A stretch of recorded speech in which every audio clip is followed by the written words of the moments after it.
Hey guys, tonight we're stepping into a world of sweat, dust, iron and dread, the life of a Roman gladiator.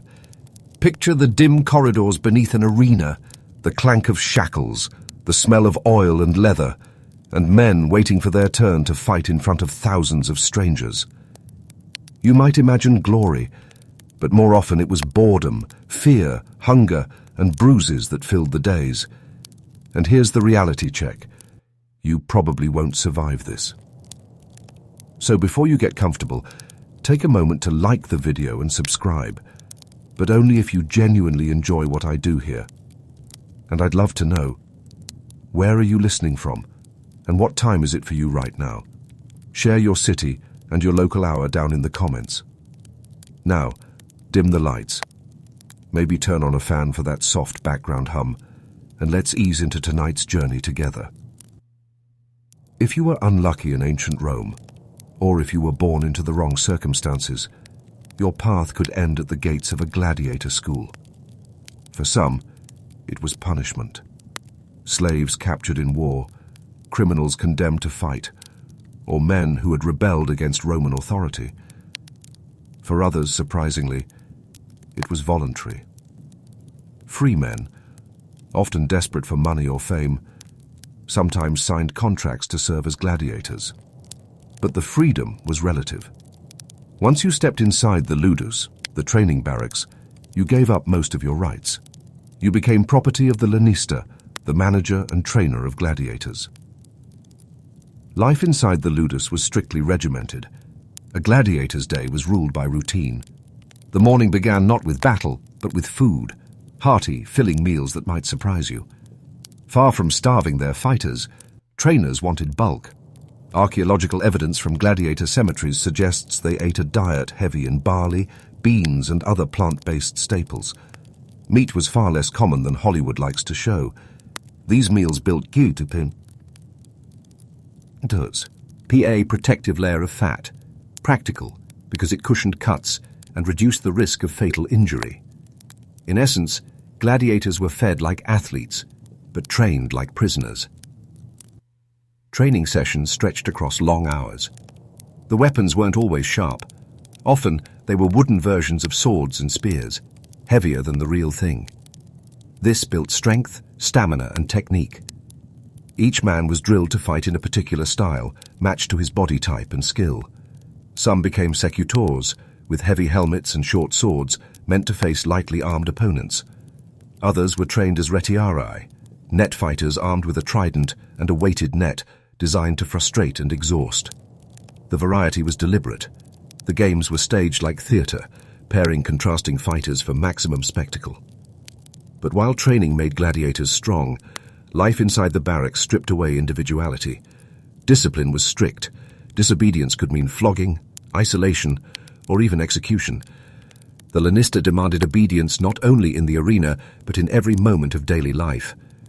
A gladiator's body was a financial investment, and keeping that investment alive, but controllable, was the lanista's priority. The school itself was part prison, part gymnasium. Archaeological remains of the Ludus Magnus in Rome reveal narrow cells for sleeping, a central training yard, and high walls. Escape was rare. Most men resigned themselves to the daily grind, conserving energy for the moments when the arena's gates finally opened. Outside, the Roman crowd imagined gladiators as heroes or beasts, symbols of Roman power, not people with aches, boredom, or fear. Inside, men sat in their cramped quarters, sharpening practice weapons, binding wounds with scraps of cloth, or simply staring into space, waiting, always waiting. Not every day brought combat. In fact, most of a gladiator's life was spent in long, repetitive training. The actual battles, those moments that spectators paid for, were occasional peaks in a landscape of drudgery. The monotony was heavy. Men might carve marks into the walls, whisper about their families, or dream about survival. Some gladiators gained fame, their names recorded in graffiti scratched on Roman walls. But for most, they were just one more body in the school, destined to fight, perhaps to die, and then to be replaced. What is easy to forget is the human cost beneath the spectacle. Imagine the smell of sweat thick in the air, the dull thud of wooden swords against practice posts, the grunts of exertion, the bruises that never had time to heal. Imagine men lying awake at night, stomachs full of beans and barley, minds full of dread. And yet, for some, there was hope. Hope of victory, of freedom, or of earning enough fame that their name would live on. Few achieved it. Most simply trained, endured, and waited. And so, before we step further into their world, the question lingers. If you found yourself inside the walls of the Ludus, stripped of freedom but given food, training, and a slim chance at glory, would you see it as a curse or as your only path forward? Morning in a gladiator school rarely began with silence. Even before the sun rose over the tiled roofs of the city, the barracks were alive with the sounds of men shifting on hard pallets, coughing in the dry air, or adjusting the bandages that covered bruises from the day before. Sleep never fully restored anyone. The smell of stale sweat clung to the walls, and the dampness of bodies crammed together gave the rooms an earthy heaviness. There were no soft mattresses, just wooden planks, straw, and worn blankets. When the doors were unbarred, the men shuffled toward the courtyard where the day would unfold. Training wasn't glamorous. It was endless repetition. A gladiator's life was built on drilling the same strikes, the same defensive postures, the same footwork, again and again until movement became instinct. The lanista, or more often his trainers, barked commands without pause. Wooden swords, rudis, struck against heavy posts known as paulus, designed to resist blows and build strength in the arms. Each man practiced until muscles ached and sweat ran freely, soaking tunics and pooling in the dirt. The regiment didn't stop at weapons. Gladiators ran laps, lifted stones, practiced dodging, and sparred against one another with blunted arms. Stamina mattered as much as skill. An exhausted man was an easy kill in the arena, so endurance training was relentless. The trainers pushed the men harder than they thought they could endure, because in truth, their very lives depended on outlasting fatigue. The diet, heavy in barley, beans, and porridge, fueled this cycle. To modern ears, it may sound monotonous, but it was effective. Archaeologists analyzing gladiator bones have found higher levels of calcium than average, suggesting they even drank plant ash mixed into drinks to strengthen bones. It was not a delicacy, but a concoction aimed at survival. These men weren't sculpted, the demigods from marble statues. They were thick, padded, and built for impact. Yet beneath the strict routine, bonds began to form. In the claustrophobic environment of the Ludus, friendships were both inevitable and necessary. Men relied on each other to survive, to share knowledge, to swap stories of their past lives, though those pasts were often painful to remember. Some had been farmers, others soldiers captured in war, others criminals. Their shared suffering carved out a kind of brotherhood, even among rivals who might one day face one another in the arena. Still, violence simmered. Tempers often flared under the stress. Quarrels over food, insults, or simply the wrong look could erupt. Fights within the school were dangerous. Discipline was swift and brutal. A lanista could not afford injured investments, so punishments were harsh. Whippings were common. Sometimes men were forced to train harder under the sun or deprived of meals. The message was clear. Your body was not your own. It belonged to the Ludus. Despite this, there was also a strange kind of medical care. Gladiators received treatment when injured because their survival mattered to their owners. Ancient writings like those of Galen, who trained as a physician in a gladiator school at Pergamum, show that gladiators had access to medical attention more advanced than the average Roman laborer. Broken bones were set, wounds stitched, and herbal remedies applied. But care was practical, not compassionate. The aim was to get a man back into training, not to comfort him. The school's hierarchy reinforced this sense of order and control. Veteran fighters sometimes became instructors, passing on their expertise to newcomers. These veterans carried respect, proof that survival, even temporary, was possible. For recruits, the presence of these survivors was both inspiring and unsettling.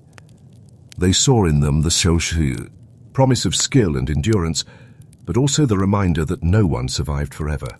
When training ended for the day, the men returned to their cramped cells. They might have time to talk quietly, to gamble with dice scratched from bone, or to rest aching muscles. Some carved graffiti into walls, images of helmets, names, victories, or crude jokes. These markings are some of the few glimpses we have into their private world. By scratching into plaster, they left behind a whisper of individuality, small resistances to the anonymity imposed on them.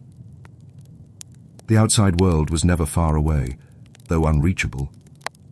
From inside the walls, gladiators sometimes heard the distant noise of Roman life. Vendors in the streets, children shouting, carts rattling across stone. For the enslaved fighters, those sounds were a reminder of freedom lost. For volunteers, they were proof of the fame they had sought, fame that might yet come if fortune smiled. Occasionally, whispers reached the barracks about upcoming games. Rumors spread quickly: how many days the festival would last, what animals might be brought in, which magistrate was sponsoring the event. Each rumor carried weight, because it meant soon some of them would be chosen. The tension in those days was heavy. Men sharpened their skills more fiercely, adjusted their gear, or prayed to gods they hoped might listen. And yet, daily life continued in its monotony. The days blurred into weeks, marked only by bruises healing and then returning, by meals eaten quickly, by the endless grind of practice. The boredom was as punishing as the physical strain. Some men gave up hope, moving through the routine like shadows. Others clung fiercely to survival, calculating every choice, every movement, with the goal of outlasting the next man. This strange balance between discipline and camaraderie, punishment and protection, monotony and looming death, defined the gladiator's life in training. It was not constant fighting, but stand preparing, a kind of suspended existence where each day's outcome might mean nothing, or might mean everything. As night fell and torches flickered along the walls, the men settled again into their cramped quarters. Some whispered about freedom, about the rare prize of the wooden sword, the rudis that symbolized release from service. Others tried to sleep, haunted by the knowledge that soon enough they would be called into the arena, where every lesson, every bruise, and every scar would be tested before a roaring crowd. And so the question lingers, quiet and unsettling. How long could you endure the endless cycle of drills, punishments, and waiting, knowing each day was just another step toward a fight that might end your life? When the day of a spectacle finally arrived, the routine of the ludus broke. The air inside the gladiator school felt different, charged, heavy, impossible to ignore. Trainers barked fewer drills, veterans grew quieter, and the new recruits looked at one another with a nervous energy they could not hide. The rumors of games that had swirled through the barracks were no longer rumors. The lanista had chosen who would fight, and those chosen were pulled aside, prepared like animals being readied for market. The morning of a set of games, the munera, unfolded in ritual. The gladiators were fed more than usual, a substantial meal to carry them through the exertion ahead. The food was simple: bread, porridge, beans, perhaps some meat if fortune smiled. Stomachs churned all the same, heavy with the knowledge of what the day meant. Some men prayed at small shrines within the barracks, scratching words of devotion to gods like Nemesis or Hercules, hoping for strength. Others sat in silence, retreating inward. The games themselves were not simply a matter of combat. They were civic events, paid for by wealthy magistrates seeking public favor. An editor, often a politician or aspiring official, shouldered the enormous cost of sponsoring days of entertainment. To the crowd, this generosity looked like duty and piety. To the sponsor, it was an investment in prestige. Every detail, the sequence of events, the quality of fighters, the exotic animals brought in, was orchestrated to maximize impact. When the time came, gladiators were marched from the Ludus to the amphitheatre. In Rome, the short walk from the Ludus Magnus to the Colosseum was both public and humiliating. Shackled or guarded, the men were paraded through the streets, past citizens who craned their necks for a glimpse. To those watching, gladiators were curiosities, subjects of gossip. To the men themselves, each step was weighted with dread. Entering the amphitheatre was an overwhelming assault on the senses. The roar of tens of thousands of spectators filled the air before a single blade was drawn. The Colosseum alone could hold upwards of 50,000 people, men, women, children, citizens of every class. They packed the tiered seating, their chatter rising like waves. Vendors walked the aisles selling bread, dates, and cheap wine. For the audience, this was festival. For the gladiators, it was Judgment Day. The procession into the arena followed a ritual order. Fighters entered in groups, parading before the editor who sponsored the games. They raised weapons in salute, acknowledging both the sponsor and the crowd. Contrary to legend, the famous phrase, Ave Caesar morituri te salutant, Hail Caesar, those who are about to die salute you, was not commonly spoken.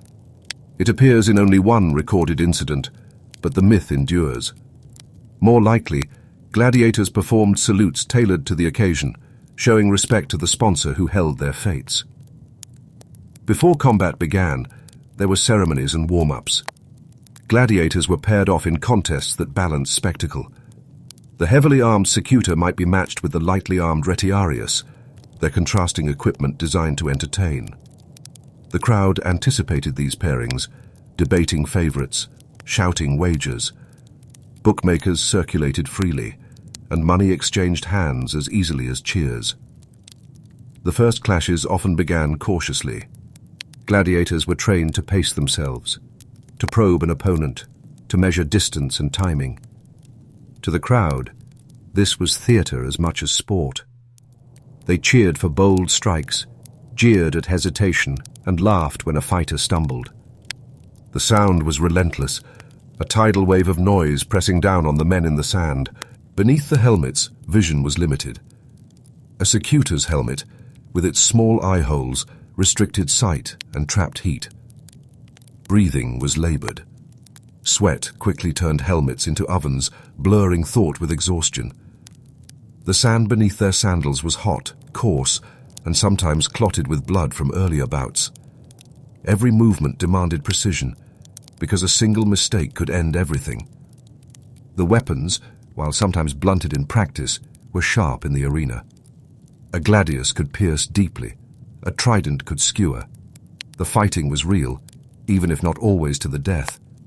Contrary to popular belief, most bouts did not end with fatalities. Gladiators were expensive to train and maintain, and a lanista had little desire to see his investments wasted needlessly, but death was always present as a possibility. An accident, a slip, or a blow delivered too hard. The role of the crowd in determining life or death is one of history's most enduring questions. Ancient sources suggest that when a gladiator was defeated, he might raise a finger, signaling surrender. The editor, watching from his seat of honor, would then decide whether the man lived or died. The crowd's mood influenced him heavily. Shouts of "Miter, let him go," could sway toward mercy. Cries of "Jugula, kill him," demanded blood. The editor's thumb gesture, whether turned or pressed, is debated by historians, but the power was clear. One man's decision, under the weight of thousands of voices, sealed the gladiator's fate. The experience of fighting in front of such a mass of humanity was unlike anything else in the Roman world. For a brief time, a gladiator was the center of attention, every eye fixed on his movements, his survival. That visibility was intoxicating for some, terrifying for most. Imagine hearing your name shouted by strangers, some pleading for your life, others thirsting for your eath, all while your lungs burn and your arms ache from the weight of your weapon. Not all fights ended in spectacle. Some ended quickly, a lucky strike cutting the bout short. Others dragged on, fighters circling one another in sweat-soaked exhaustion. When the match concluded, the victor received acclaim, prizes of money, and sometimes symbolic rewards like palm branches. The defeated faced uncertainty, mercy if fortune smiled, death if not.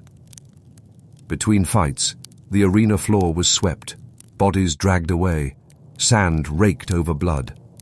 The spectacle continued with hunts, executions, or staged battles. For the gladiators who survived, the return to the barracks was anticlimactic. They limped back through the streets, perhaps cheered, perhaps ignored, their bodies aching, their nerves frayed. Tomorrow would bring more training, more drills, more waiting. The games were not a single event, but a cycle.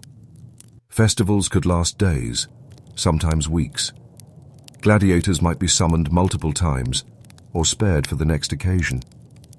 Each appearance was another roll of the dice. Survival was never guaranteed, and glory was fleeting. Yet amid the chaos, there was calculation. Some gladiators learned to play to the crowd, exaggerating gestures, performing with flair to win public sympathy. Fame could be a shield, because popular fighters were more likely to be spared. Graffiti across Roman towns celebrated these men, their names etched into walls by fans. They were celebrities, paradoxically adored and enslaved at the same time. Still, behind the cheers lay exhaustion. The sand was unforgiving, the armor heavy, the weapons lethal. Each match eroded the body and spirit. The crowd dispersed at day's end, returning to their meals and families, while the gladiators returned to confinement, nursing wounds and preparing to repeat the ordeal. For those who had survived, the night after the games was restless. Pain radiated through limbs, and sleep was broken by the echoes of cheering and the memory of close calls. The promise of prize money, or the taste of fame, was cold comfort against the knowledge that another summons would come. And so, the question hangs in the air. After stepping into the blinding light of the arena, after hearing tens of thousands demand either your death or your mercy, could you ever close your eyes at night and truly rest again? When the roar of the crowd faded and the sands of the arena were raked clean, life for the gladiator returned to its old rhythm. The cycle never ended. Training, waiting, fighting, healing, and then training again. For most, the arc of their lives bent steadily toward exhaustion and death. Yet there was always one glimmer on the horizon, the faint hope of release. That release came in the form of the rudis, a simple wooden sword. Paradoxically, this was the most prized weapon a gladiator could ever receive. To be awarded a rudis was to be granted freedom. The recognition that a man had survived enough battles, endured enough hardships, and earned the right to lay down arms forever. It was not common, but it was not a myth either. Inscriptions across the empire attest to freed gladiators, men who had been celebrated enough to be dismissed from service. But freedom carried scars. Many who received the rudis bore bodies broken by years of combat and training. Bones healed crooked, joints ached constantly, eyesight dimmed behind damaged sockets. Few could return to ordinary labor. Some opened taverns or worked as trainers in the schools they had once inhabited. Others drifted into obscurity, remembered only in the graffiti of fans or in the terse lines of funerary inscriptions. The more fortunate among them achieved genuine fame. The most skilled gladiators were household names, celebrated like athletes today. Graffiti in Pompeii preserves the names of fighters who won dozens of victories, admired by men and women alike. Some drew crowds of admirers, even lovers, who saw in them not slaves but stars. Roman poets sometimes mocked this infatuation, but it was real enough to unsettle respectable households.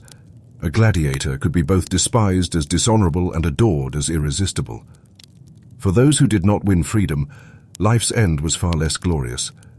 A fatal wound in the arena might mean swift disposal, the body dragged unceremoniously away. Some were denied burial rights, their remains cast into pits outside city walls. Others, particularly those who had earned respect, were honored with graves funded by fellow gladiators or supporters clubs, known as collegia. These associations, common across Roman society, gave fighters a measure of dignity in death, ensuring they were not forgotten entirely. Gladiators were woven into the fabric of Roman civic life. Their blood sustained the spectacle, and their presence reinforced social hierarchies. To watch a gladiator die was, for the Roman citizen, to reaffirm the power of the state, the power to conquer, enslave, and command. Yet Romans also saw in gladiators qualities they admired: courage, endurance, skill under pressure. The paradox was never resolved. Gladiators were simultaneously despised and celebrated, pitied and envied. The physical spaces they inhabited tell part of the story. The remains of amphitheaters across Europe, from the great Colosseum in Rome to provincial arenas in Gaul, Spain, and North Africa, speak of an empire that thrived on spectacle. Beneath many of these structures were the hidden corridors, cells, and holding pens where fighters and animals waited. For every moment of grandeur in the arena, there were hours of quiet misery in those cramped spaces below. The empire itself invested staggering resources in maintaining this culture of blood. Exotic animals were imported from Africa and Asia for hunts. Criminals were condemned for public executions, and gladiators were trained and supplied year after year. The scale of the enterprise underscores how deeply the games were embedded in Roman life. They were not a sideshow. They were central to Rome's sense of itself as a civilization of power and order, and yet cracks eventually appeared. By the late empire, the costs of the games became burdensome. Emperors and local elites still sponsored spectacles, but the sheer expense of importing animals and training fighters strained treasuries. At the same time, new cultural currents began to shift perceptions. The spread of Christianity, with its emphasis on compassion and its distaste for blood sport, gradually eroded support for the games. By the 5th century CE, gladiatorial combat had largely disappeared, replaced by other forms of entertainment. Still, the memory of gladiators never vanished. Medieval writers preserved stories, often distorted, of Rome's bloody entertainments. Renaissance scholars rediscovered ruins and texts, rekindling fascination. In the modern era, the image of the gladiator has been reshaped endlessly, in paintings, novels, and films. Most depictions romanticize the figure, turning him into a lone hero standing bravely against tyranny. The reality was more complex, more brutal, and in many ways, more tragic. If you strip away the layers of myth, what remains is the life of ordinary men caught in an extraordinary system. They were farmers dragged from conquered fields, criminals punished beyond measure, or desperate free men gambling with their lives. Their days were filled less with glory than with sweat, drills, meals of barley and beans, and the constant dread of the next summons. The legacy of gladiators is not simply one of violence, but of resilience. They remind us how human beings endure under conditions of extreme control, how they carve out moments of identity even when reduced to property. The graffiti scratched on the walls of Pompeii or the inscriptions on their tombs are fragments of voices otherwise lost, voices that insist, across 2,000 years, that these men lived, trained, fought, and suffered. When you walk today among ruins of the Colosseum, the stones still echo faintly with those lives. Tourists take photographs, guides recite statistics, and vendors sell trinkets. But beneath it all is the memory of men who once stood in the sand, hearing a crowd decide whether they would live or die. Their footsteps are gone, but their presence lingers. And perhaps that is why the fascination endures. Gladiators embody contradictions, slaves who became celebrities, fighters who rarely chose their battles, men who were both despised and adored. They stand at the crossroads of history, reminding us of Rome's grandeur and its cruelty, its order and its brutality. In the end, To ask why it sucked to be a gladiator is to confront a larger truth. Rome itself, for all its achievements, was built on systems of control, hierarchy, and spectacle that consumed lives as fuel. The gladiators were simply among the most visible victims. Their legacy lives on, not because of the battles they fought, but because of the questions they force us to ask about power, freedom, and what it means to endure. Life in a Roman city moved at its usual rhythm. Markets bustled, carts rattled down stone-paved roads, children darted between porticos, and bathhouses filled with the steam and chatter of daily routines. Yet whenever news spread that games were coming, the atmosphere changed. Conversations in taverns shifted. Shopkeepers speculated about who might sponsor the event, and anticipation thickened like the summer heat. The munera were not everyday occurrences, but when they arrived, they dominated civic life. Unlike gladiators, who lived behind walls, ordinary Romans experienced the games as festival. From the perspective of the average citizen, this was a chance to escape the grind of work, to claim a seat among thousands of fellow townsfolk, and to feel the surge of belonging that came with cheering in unison. The humdrum of buying bread or patching sandals gave way to speculation. How many days would the festival last, and what surprises would it bring?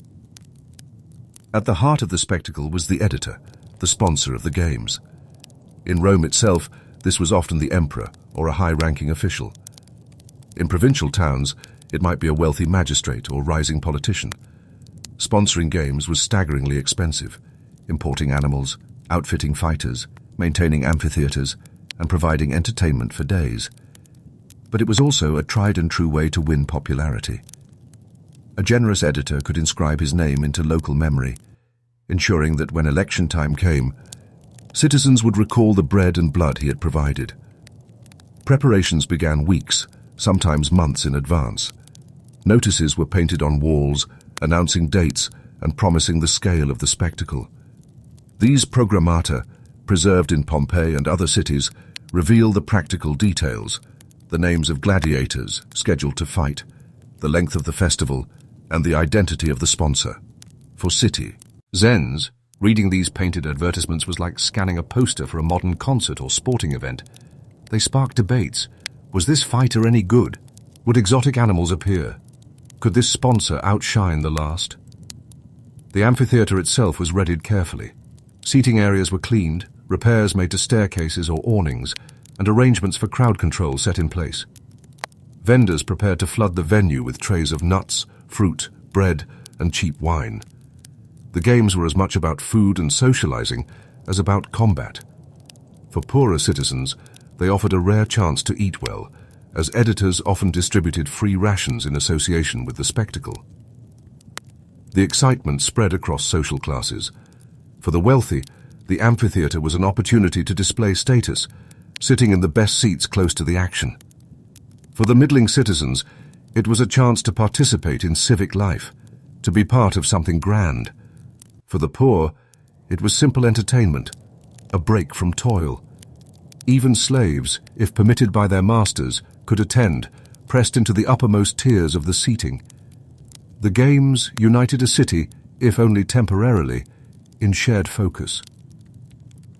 Behind the scenes, the machinery of logistics churned. Gladiators were selected and paired. Animals were transported in from far reaches of the empire, lions from North Africa, bears from the mountains, leopards from Asia Minor. The arrival of these beasts was itself a spectacle, paraded through the streets in cages that reminded citizens of Rome's reach across continents. Craftsmen prepared weapons, armor, and stage equipment. Officials coordinated with soldiers to ensure order in the crowds. The days leading up to the event were filled with anticipation. Families discussed where they might sit, neighbors speculated about the chances of particular fighters, and children reenacted imagined battles in the dusses of courtyards. The games were not just diversions, they were woven into the civic calendar, part of the way Romans understood community. When the morning of the games dawned, the city stirred earlier than usual. Crowds streamed toward the amphitheater, clutching tokens that guaranteed entry. Seating was assigned by strict hierarchy. senators and magistrates nearest the arena, then equestrians, then ordinary citizens, with women and the poor relegated to the higher tiers. The amphitheatre was a mirror of Roman society, every rank reflected in stone benches. For those entering, the experience was overwhelming. The size of the structure, even in smaller towns, dwarfed ordinary life. Voices multiplied in the curved space, creating a steady roar before the spectacle had even begun. Vendors shouted their wares, musicians played, and the smell of sweat, food, and animals mingled in the air. The games had not yet started, but already the crowd was alive, expectant, restless. For the editor, this was the moment of triumph. Seated prominently, he was visible to all, the benefactor whose generosity made the day possible. His reputation rose or fell with the spectacle's success. A well-run event could cement loyalty. A disappointing one could breed resentment. The crowd was fickle, and the editor's future might hinge on their satisfaction. As the first horn sounded, signaling the opening procession, all the pieces fell into place. Gladiators entered in formation, their armor gleaming, their weapons raised. Exotic animals growled from cages. Musicians filled the air with fanfare. For the ordinary Roman sitting on a hard stone bench, the games were not just entertainment, they were affirmation of Rome itself, a display of its power, its order, and its ability to transform suffering into spectacle. And yet, as the day stretched ahead, as sun beat down and contests unfolded, questions lingered. The crowd came for diversion, but beneath the excitement was always the awareness that what they watched was real. Real body. Real blood. Real danger. The line between festival and brutality blurred, and the city embraced it all the same. So before we follow the crowd further into the heart of the spectacle, ask yourself, if you had lived in a Roman city, would you have joined the throngs streaming toward the amphitheatre, eager for a seat, eager to cheer? Or would you have stayed away, uneasy with what awaited inside? The amphitheatre was more than a building. It was a machine for spectacle. Its tiers of stone curved upward like a rising tide, each row filled with Romans of every class, each seat a vantage point from which to consume what lay below. When you entered, you did not enter alone. You became part of a living mass, tens of thousands of voices merging into one. The seating order told you where you stood in society. Senators and magistrates sat closest to the arena, their seats carved with names or cushioned with privileges that marked them as elite. Above them sat the equestrians, the wealthy but less powerful. Higher still, ordinary citizens pressed together on bare stone benches, families with children perched restlessly. At the top, under the hot glare of the sun, sat the lowest, women, the poor, and sometimes even slaves allowed a rare moment of leisure. The structure itself was a reminder that even in pleasure, hierarchy governed all. The opening procession set the tone. Trumpets blared, musicians filled the air with rhythm, and officials paraded in ceremonial robes. Gladiators entered in groups, weapons gleaming, helmets polished, armor catching the morning light. To the crowd, this was theatre before theatre, the sight of men who would soon fight, paraded like actors before their play. Some citizens shouted names, recognizing famous fighters whose reputations had spread through graffiti and gossip. Others simply gawked at the pageantry. Once the procession ended, the first events began. Mornings often started with venationes, beast hunts. For many in the crowd, this was the highlight, a display of Rome's domination over nature. Exotic animals, shipped from distant provinces, were released into the arena.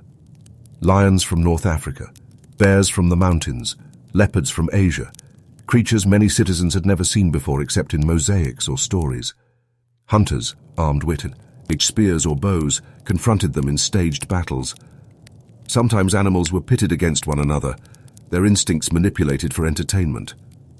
The crowd roared as claws swiped, as blood stained sand, as hunters struck and dodged.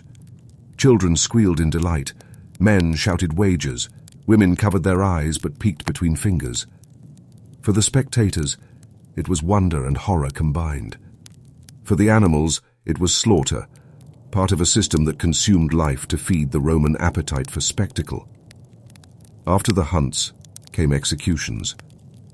Criminals condemned to death were often dispatched in theatrical ways. Some were forced to fight each other with poor equipment, their deaths serving as grim prelude to the more professional contests later in the day. Others were killed by beasts, tied to stakes as animals were loosed upon them. In some cases, elaborate reenactments of myths turned executions into performance. Prisoners forced to play roles that ended with their real deaths, mimicking legends of sacrifice or punishment.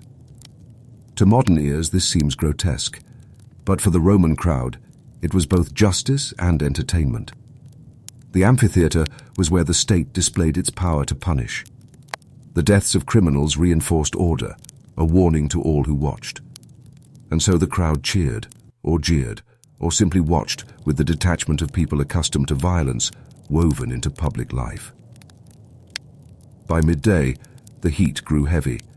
Vendors threaded through the stands, selling bread, dates, nuts, and cheap wine mixed with water. The smell of food mingled with sweat, dust, and the copper tang of blood. Children tugged at mothers' tunics, begging for treats. Neighbors gossiped across benches, commenting on fighters or mocking officials. The amphitheater was noisy, alive with chatter, even when the arena floor fell quiet between acts. The main attraction came in the afternoon, the gladiatorial contests. By then, the crowd was restless, eager for the real test of skill and courage. Trumpets blared again, and pairs of fighters entered, each matched for contrast. The sight of a retiarius, armed with only a trident and net, facing a heavily armored secutor, stirred anticipation. The nimble movements of one, the lumbering pursuit of the other, were designed to enthrall. As the bouts unfolded, the crowd became a single organism, shouting encouragement, jeering mistakes, gasping at close calls. Bets flew through the stands, coins exchanged, promises made. Children clapped, old men shouted advice as if their voices could reach the fighters. Every strike, every parry, every stumble mattered not only to the men in the arena, but to the thousands of spectators invested in their fates. Defeat brought the most charged moment. A fallen gladiator, weapon lost, might raise a finger to signal surrender. The crowd roared its opinion, some demanding mercy, others demanding death. The editor listened, weighing voices and mood, before gesturing the final command. The silence before his decision was palpable, tens of thousands waiting to see if the defeated would live or die. Then, with a movement of hand or thumb, the verdict fell. Mercy was relief. Death was spectacle. Either way, the crowd was satisfied. The cycle repeated, pair after pair entering the arena, fighting, falling, surviving or dying. The afternoon stretched long, the sun casting shadows across the tiers as time passed. The crowd endured, fueled by food, drink, and the endless rhythm of combat. For them, this was not boredom. It was the pinnacle of Roman entertainment, a day when the city came together to witness courage, cruelty, and control. Not everyone watched the same way. The elites near the front measured the success of the editor, calculating his generosity and competence. Ordinary citizens in the middle tiers shouted with abandon, reveling in the chance to be part of a collective voice. Women at the top seats might gossip about which gladiators were handsome, passing notes or whispering names. Children, too young to grasp the politics, laughed at animals, clapped at victories, and mimicked sword thrusts in the dust. The amphitheater was a microcosm of Rome itself. Hierarchy, spectacle, and violence compressed into one place. Each person left with their own memory of the day, a favored fighter's skill, a beast's roar, the drama of a death. And yet, as shadows lengthened and the final bouts ended, one truth lingered. Beneath the cheers, beneath the food and chatter, everything depended on suffering in the arena. The city celebrated, but it celebrated by consuming the lives of others. As the crowd filed out, voices hoarse from shouting, sandals scraping stone, the streets filled with stories retold, who fought well, who disappointed, who died spectacularly. The city buzzed with recollections, the amphitheater's echoes spilling into taverns, marketplaces, and homes. And so, one must wonder, for the ordinary Roman, did the games feel like entertainment? Or did they feel like something deeper? A ritual that bound the community together through blood and spectacle, one that no one dared imagine living without. When the crowd streamed out of the amphitheater at day's end, the spectacle did not simply vanish. The sand might be raked, the bodies removed, the gates closed, but the city itself carried the event forward. For ordinary Romans, the games continued in conversation, in memory, and in the subtle shifts of reputation that followed. Taverns filled quickly with chatter. Patrons replayed the highlights, reenacting moments with sweeping gestures. A man raised his arm to mimic a gladiator's desperate plea. Another slammed a cup down to imitate the decisive blow. Laughter, wagers, and arguments flowed as freely as the wine. Some boasted they had predicted outcomes correctly. Others accused neighbors of lying about their bets. The amphitheater echoed on in words long after the trumpets had fallen silent. Children in courtyards imitated what they had seen. Wooden sticks became swords. Scraps of cloth became makeshift helmets. They practiced lunges and parries, mimicking the movements of the secutor or the evasive spins of the retiarius. Their games carried faint traces of the real blood they had witnessed. Mothers watched from thresholds, some amused, some uneasy, aware that their children were rehearsing the empire's lessons in courage, obedience, and fate. For the editor, the sponsor of the spectacle, the aftermath was crucial. His reputation had been on public display, and citizens would talk about whether the games were generous, well-organized, or disappointing. Graffiti on city walls sometimes praised an editor's munificence, declaring how many pairs of gladiators had fought or how many beasts had been shown. A poorly managed spectacle might also linger in memory, with muttered complaints about overcrowding, poor seating, or uninspired matches. Politics was never far from the arena's shadow. The gladiators themselves became subjects of gossip. Names were scrawled on walls, accompanied by slogans of admiration. Celadus the Thracian makes all the girls sigh. Crescens the net fighter is the delight of the young maidens. Inscriptions like these, still visible in Pompeii, reveal that spectators developed favorites much like modern sports fans. A fighter's victory or skill in the arena translated into fame, sometimes even into a kind of reluctant admiration that crossed class lines. Merchants, too, profited in the afterglow. Vendors who had hawked food inside the amphitheater carried their goods to streets and squares, extending sales into the evening. Traders sold cheap souvenirs, miniature figurines of gladiators, charms inscribed with symbols of victory. Children clutched them as tokens, while adults wore them as conversation pieces. Even in leisure, commerce thrived. But not all talk was celebratory. Some citizens, especially philosophers or those influenced by more ascetic traditions, criticized the games. Stoics like Seneca wrote disdainfully of the crowds, describing them as corrupted by bloodlust. Though few in number compared to the masses who embraced the spectacle, these voices represented a tension in Roman culture. The games united the city, but they also revealed its hunger for violence. Records were kept too. Official inscriptions sometimes listed how many gladiators fought, how many beasts were slain, and who sponsored the spectacle. These records were not just bookkeeping. They were monuments to generosity, reminders carved in stone that could last for decades. In an empire where memory was power, the amphitheater provided one of the most enduring forms of publicity. For ordinary citizens, though, memory lived in smaller ways. A child might remember the roar of a lion, a woman might recall the mercy granted to a defeated fighter, a man might retell the moment a criminal was torn apart as proof of Rome's justice. These fragments of experience stitched themselves into the fabric of daily life. Conversations in the baths circled back to the games, just as political debates in the forum often referenced them. The amphitheatre was never far from thought. The social divisions reflected in seating arrangements also lingered. Citizens remembered who had sat where, who had been granted privilege, who had been left standing at the top.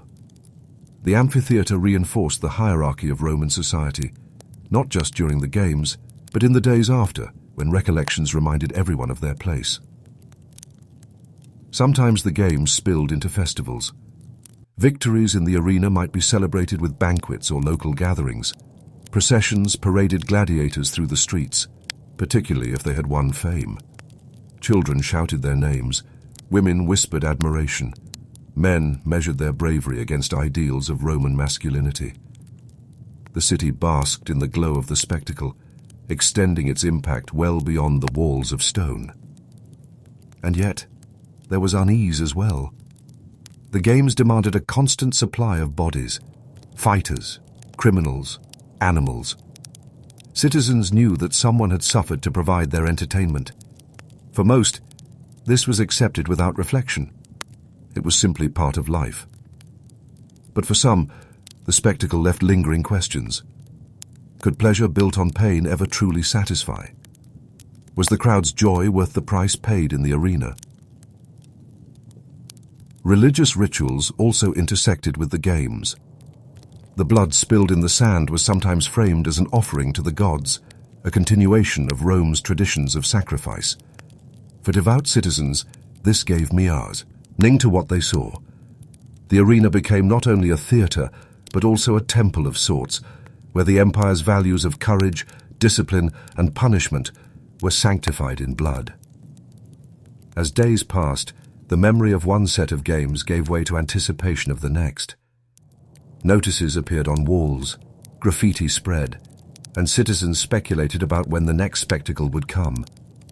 The cycle of expectation and recollection tied the city together, binding its people to a rhythm of anticipation, participation, and memory. But beneath the noise, the politics, and the commerce, a deeper question remained. Were the games a reflection of Roman greatness, or of its cruelty? Did they unite the city, or reveal its divisions? And most importantly, how long could an empire sustain such costly spectacles before the strain outweighed the benefit? Those questions hung in the air unresolved, just as they do now, when we look back across centuries. The amphitheatre was never just a building. To a Roman city, whether in the capital or in a small provincial town, it was a symbol, a gathering point, and a reminder of what it meant to live under Rome's order. Even when its seats stood empty, its arches loomed over daily life. Markets bustled in its shadow, children played in its dust, and citizens passed by, glancing up at the great ring of stone that promised spectacle. Generations of Romans lived with this presence. For the older, it was a reminder of games long past, famous duels, generous sponsors, unforgettable processions. For the young, it was a promise of events still to come. The amphitheatre carried memory forward, a monument less to individuals than to the collective rhythm of civic life. What endured most was not a single match or a single fighter, but the ritual itself. The cycle of anticipation, participation, and recollection became part of the civic calendar. Just as markets marked the week and festivals marked the seasons, the games marked a city's pulse. Citizens oriented their expectations around them, even when they did not know the exact date of the next spectacle. In this sense, the amphitheatre was less about blood than about belonging. Yet it was a belonging with edges. The seating arrangements, the reserved places, the careful division of rank, all reminded citizens of their place in the hierarchy. To sit in the best rows was to affirm privilege. To climb to the uppermost benches was to feel one's status reinforced. Even the act of entering the amphitheatre reinforced Rome's social order, reminding everyone that citizenship, gender, and wealth determined not only one's role in politics, but also one's view of the games. The editor, too, loomed large in memory. His generosity, or lack of it, was inscribed into civic reputation. A lavish set of games might elevate a man's standing for decades, remembered in stories, in graffiti, in inscriptions carved into stone. Sponsoring the games was thus not mere entertainment, but a form of political investment. Citizens understood this, even if they welcomed the bread and spectacle without complaint. The arena was where politics became visible, where generosity and ambition met on the sand. For ordinary Romans, though, the legacy was simpler. It was the feeling of being part of a crowd, of shouting in unison, of seeing neighbors, friends, and rivals gathered in one place. The amphitheater gave the city cohesion. In a world where life could be uncertain, where disease, poverty, and hard labor pressed in daily, the games offered a shared experience that cut across divisions, if only for a moment. At the same time, the memory of suffering lingered. Citizens carried home the image of a wounded gladiator, of a condemned criminal, of a beast brought down by hunters. These images seeped into conversation, into gossip, into children's games. They were part of how Romans learned to see the world, as a place where courage mattered, where fate was inescapable, and where Rome's order demanded both loyalty and sacrifice. Over centuries, the games shaped not only civic identity, but also imperial identity. To be Roman was to participate directly or indirectly in this culture of spectacle. Cities built amphitheaters as markers of belonging to the empire.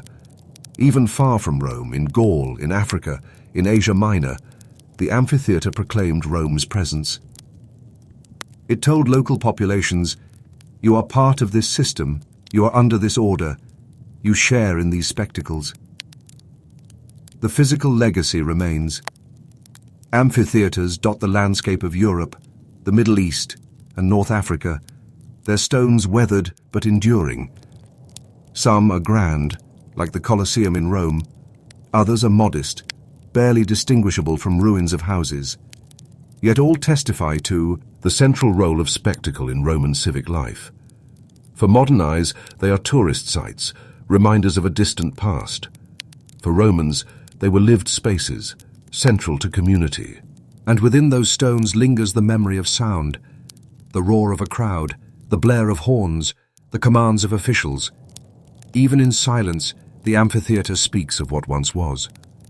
Its arches and seats remind us not only of architecture, but of the countless ordinary people who once filled them, sweating under the sun, passing food along benches, whispering predictions, cheering victories, lamenting defeats. In the end, the legacy of the games is complex. They were brutal, yes, and costly, demanding the lives of men and animals, but they were also communal, weaving citizens into a shared rhythm of expectation and remembrance. They were political, shaping reputations and careers. They were cultural, teaching Romans to see courage, discipline, and fate enacted before their eyes. For us, centuries later, it is easy to focus on the cruelty. And cruelty was there, undeniable. But for the Romans themselves, cruelty was not separate from civic life. It was woven into it. To attend the games was not to step aside from society, but to participate in its very core. The amphitheater was not fringe, but center. When we stand in those ruins today, we might ask ourselves, what do these stones remember? They remember not just fighters and beasts, but the countless voices of ordinary Romans, the bakers and merchants, the children and slaves, the magistrates and matrons who filled the seats. Their experiences, mundane, excited, anxious, weary, are the true legacy of the games. The amphitheater, then, was not only a place of death, but also a place of life. Civic life, collective life, remembered across centuries. When people think of Roman games, they picture the fighters in the sand or the roaring crowds above. Rarely does attention fall on those who raised the stones, hammered the iron, and hauled the timbers that made such spectacles possible. Yet, without their work, the games would have had no stage. The amphitheater was as much a feat of labor as of architecture, and the story of that labor is one of sweat, repetition, and lives often forgotten. The construction of an amphitheater began not with gladiators, but with surveyors. Skilled specialists paced out the ground, driving stakes to mark circles and arcs. Their calculations determined how thousands of people would later sit, where shadows would fall, how sound would carry. They used measuring rods, cords, and Groma instruments to align angles. The mathematics of spectacle came first, long before sand touched blood. Once the plan was laid, the heaviest work fell to enslaved laborers. These men and women, often taken in conquest or born into servitude, hauled stones from quarries and dragged timber from forests. Oxen carts creaked through narrow streets, laden with blocks. Chains clinked as workers bent to push wheels free from ruts. The city experienced years of disruption for each new amphitheater: dust, noise, endless movement of materials. To live in a city under construction was to live inside the groan of empire itself. Stonemasons shaped blocks, striking rhythmically with chisels. Their days passed in repetition, the ring of iron against stone echoing across work sites. Mortar was mixed in pits, a slurry of lime, water and sand, stirred by men waist-deep in muck. Timber scaffolding rose around growing walls, tied together with ropes, lashed in place by carpenters. Rope makers twisted fibers into long lines strong enough to hoist blocks into place. Blacksmiths forged nails, clamps and fittings to bind the skeletos of the building. For the overseers, precision mattered. Each block must fit snugly. Each arch must bear its weight evenly. A flaw in construction could mean collapse, and collapse meant not just ruin, but disgrace. Yet for the enslaved laborers, precision was enforced through whips and punishments.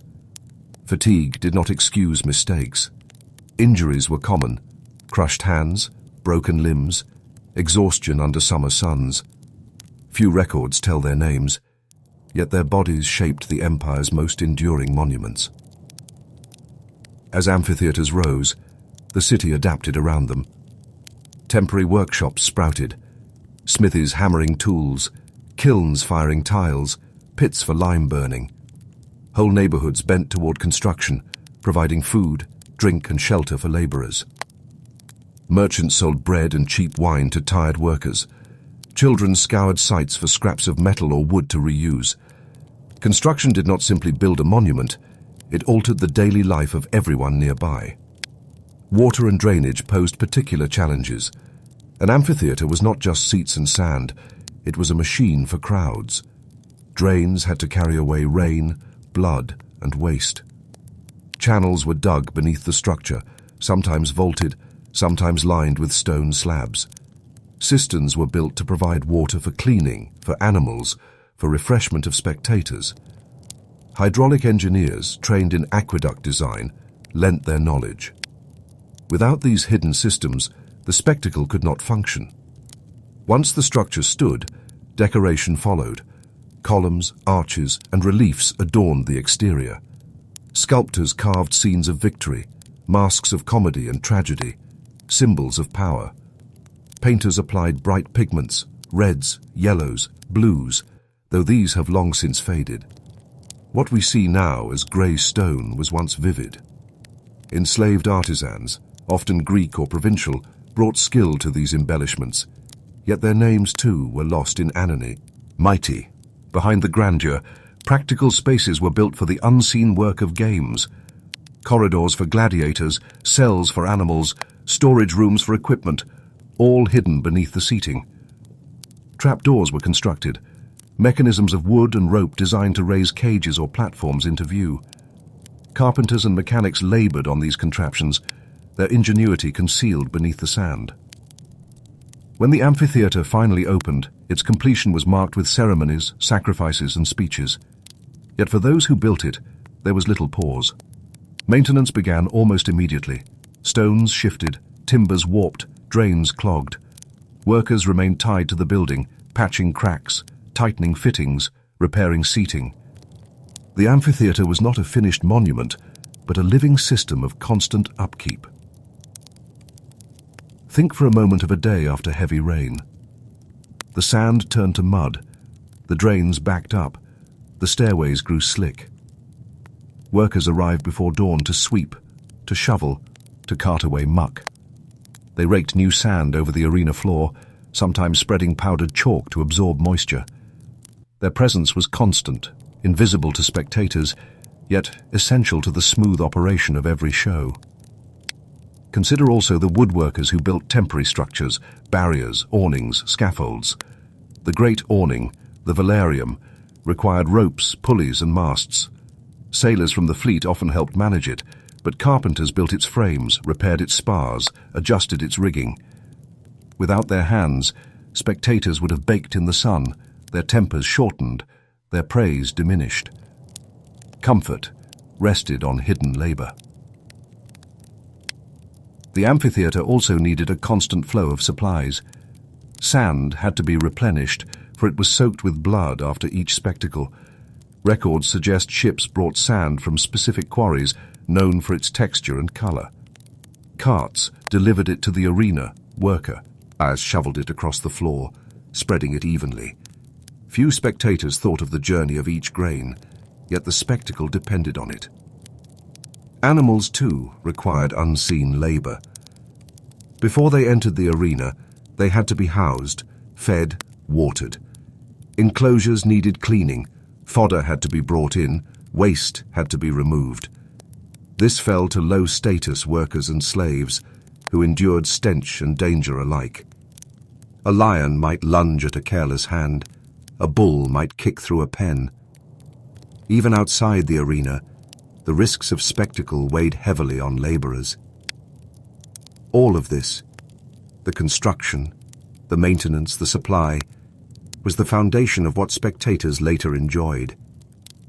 Yet in memory, the laborers vanished. Inscriptions praised editors, architects, sometimes foremen.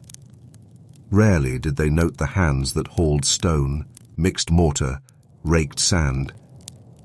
The anonymity of labor was part of its function, to sustain the illusion that the amphitheater simply stood, ready, timeless, without human cost. But when we pause to consider, we see the traces of their presence everywhere. In the precision of a joint, in the smoothness of a stair, in the cleverness of a drainage channel. These details are not the work of emperors. They are the fingerprints of countless unnamed workers. Without them, there would have been no games, no roars of crowds, no memories carved in stone. And so, beneath every spectacle, we must imagine the lives bent to create it. The enslaved quarrymen, the tired masons, the bruised carpenters, the weary sweepers of sand. Their story rarely surfaces, but it is the bedrock of Rome's spectacles. As we move forward, we might ask, once the amphitheater stood ready, once the hidden workers had built and maintained the stage, how did they fit into the rhythm of the games themselves? Did they fade entirely from view, or did their labor continue in quieter, but no less essential ways behind the curtain of spectacle? When the day of games dawned, the crowd poured into the amphitheater with anticipation. They brought with them noise, energy, and expectation. But before they arrived, long before the first trumpet sounded, a different crowd had already filled the building. Workers, slaves, and minor officials had been awake since the dead of night, preparing the machine of spectacle. Without their hands, the games would have collapsed into chaos. Imagine the amphitheater before sunrise. Torches flicker in the corridors. Teams of sweepers move quickly, their straw brooms brushing dirt and scraps from the stairways. The previous day's dust, carried in by thousands of sandals, lies thick along the seating. Workers bend and scrape, collecting it into baskets, hauling it away to dump outside the city. Their work is tedious and largely thankless, yet a filthy arena would have offended the public, and officials feared disorder more than discomfort. Cleanliness was, in its way, political. Down in the arena itself, laborers spread new sand. It arrived in heavy carts, dragged in from stores nearby. Each basket of sand was dumped, spread with rakes, leveled by careful hands. The texture mattered. Coarse sand absorbed blood and moisture better. Fine sand scattered too easily. Every handful was part of a system designed to manage not just appearance, but hygiene and safety. By mid-morning, the arena floor was a carefully laid carpet of pale grains, ready to be stained again. In the holding pens, animal keepers moved nervously. Lions, leopards, bears, and boars were restless after nights in confinement. Their cages needed constant attention, water refilled, waste removed, food offered in measured portions. Keepers relied on long poles and heavy barriers, working with caution. One slip of timing could mean a mauling. These men lived with danger daily, yet their names, too, vanished into obscurity. Spectators cheered at the sight of beasts bursting into the arena, but they rarely thought of the handlers who had spent weeks keeping them alive and strong. Animal logistics stretched far beyond the amphitheater walls. Fodder had to be delivered in massive quantities. Think of the hay bales, the barrels of grain, the cuts of meat for predators. Each delivery meant more carts, more workers unloading, more records kept by minor officials. Waste, too, accumulated in staggering volume: dung, bones, spoiled fodder. This waste was carted out, often sold as fertilizer to farmers or dumped in pits outside the city. The cycle was endless, a hidden economy sustained by invisible labor. Meanwhile, carpenters and mechanics inspected the hidden machinery. Beneath the arena floor, trapdoors and lifts required careful checking.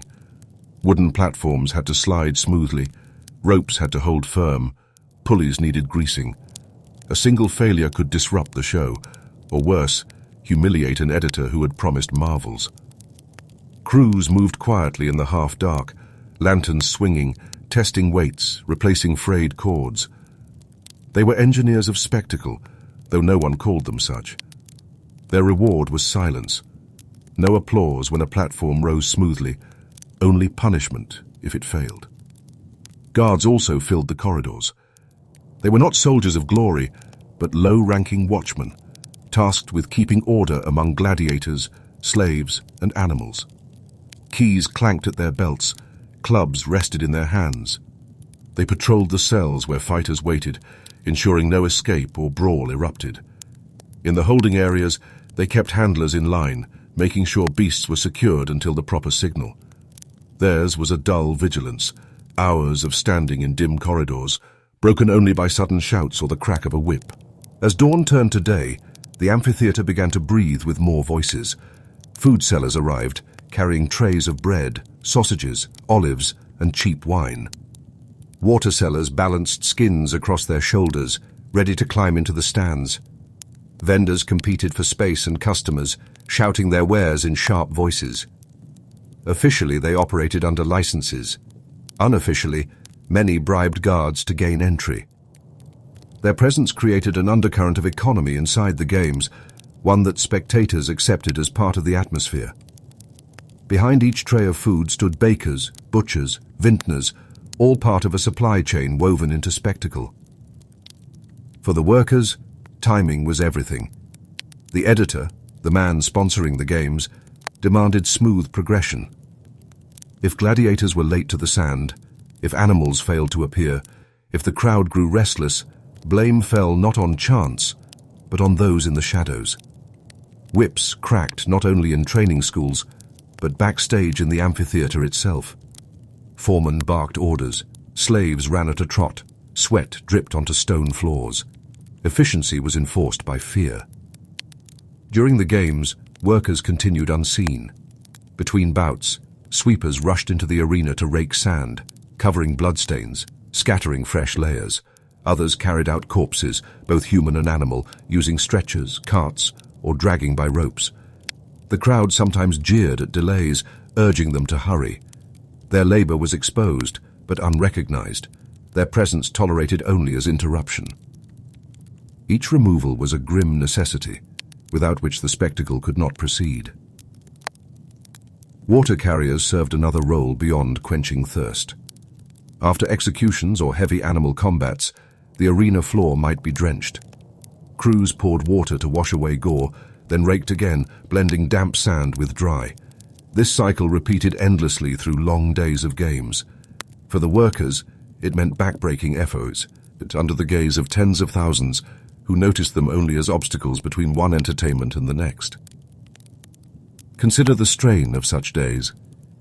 Beginning before sunrise, laboring through hours of noise, heat and danger, finishing long after the crowd dispersed. Workers often slept near the amphitheater, too exhausted to return home.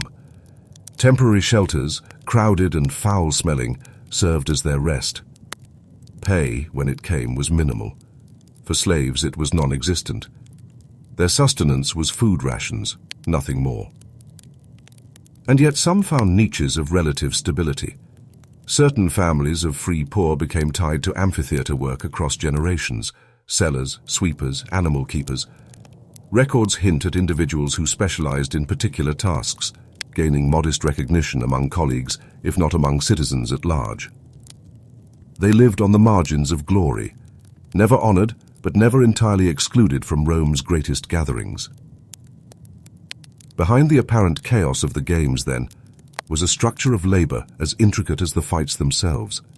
Each worker, each task, formed a thread in the vast web of spectacle. Pull one thread away, and the whole risked unraveling. But here lies the question that shadows their toil. While gladiators might dream of freedom through victory, what did freedom mean for those who only swept, hauled, and endured? Could they imagine escape from the endless cycle of hidden labor? Or were they bound as tightly as the ropes that lifted cages into the light? When spectators cheered at the sight of lions bounding into the arena, they rarely thought about the miles of travel, the streams of coin, and the laboring hands that had carried those beasts across continents.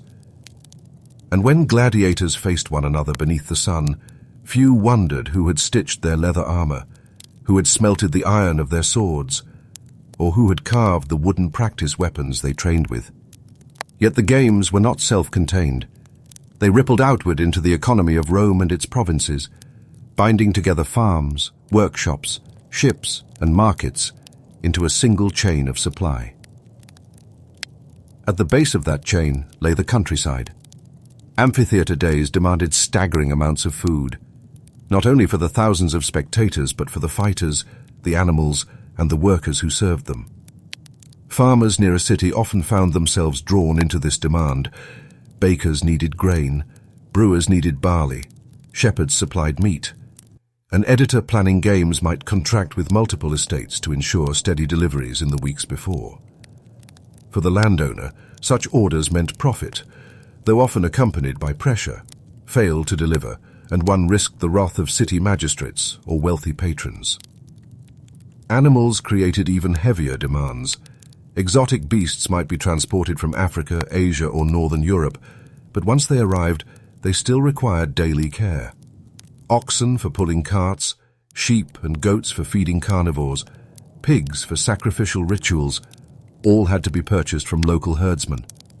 The amphitheater thus created a secondary market, one where ordinary livestock circulated not for farming or feasting, but for the upkeep of spectacle. For a rural supplier, this market was both opportunity and risk. Sell to the games, and one gained steady coin. Fail to meet expectations, and one might face financial ruin. Craftsmen, too, fed the machine. Armorers forged helmets, greaves, and shields not only for gladiators, but for stage dress. Sometimes purely decorative, sometimes designed to shatter dramatically in combat. Leatherworkers stitched belts, sandals, harnesses for beasts, and straps for prisoners. Carpenters built cages, stretchers, and replacement benches for spectators. Each workshop carried its own smell: metal, oil, sawdust, hide, and each was tied to the cycles of the amphitheater. A festival on the calendar meant orders would swell. A delay could leave workshops idle. Thus, even artisans far from the sand lived according to the rhythm of spectacle. Transportation was no less important. Grain from distant estates, wine from nearby vineyards, hay for animals, all traveled by cart and ship. Roads bustled with wagons in the weeks before games, their iron-rimmed wheels grinding ruts into stone. Harbors, too, saw special shipments arrive, often under military guard when precious animals were involved. Ship captains, mule drivers, cartwrights, all profited in small ways from this circulation. But profit was uneven. For many, the effort was exhausting, the pay minimal, and the risk constant. Broken axles, sick animals, storms at sea. Still, the demand was there, pulling them into Rome's spectacle economy, whether they wished it or not. The city itself bore the weight of logistics. Warehouses stored fodder and equipment. Smiths repaired weapons dulled in combat. Potters provided the endless jars and amphorae needed for oil, water, and wine. Each delivery required oversight, records, receipts. Scribes scratching names and numbers onto wax tablets, clerks stamping approvals, minor officials pacing with stern looks. The amphitheatre was, in its way, an office of constant paperwork, its hidden bureaucracy no less vital than its sand. Even waste found its place in economy. The carcasses of animals were not always discarded. Meat could be distributed to the poor as gestures of generosity, bones sold to workshops for tool-making, hides tanned for leather. Blood, strange as it sounds to modern ears, was rumoured in medical texts to hold curative powers, particularly of gladiators slain in the arena. Physicians and quacks alike sought vials of it, purchased from those tasked with cleaning the sand. Thus even death became commodity, absorbed into the Roman marketplace. Merchants thrived in this environment. For some, games were peak season, a chance to unload goods to a captive audience of thousands. Vendors sold trinkets, cheap amulets, figurines, carved bone charms, alongside food and drink.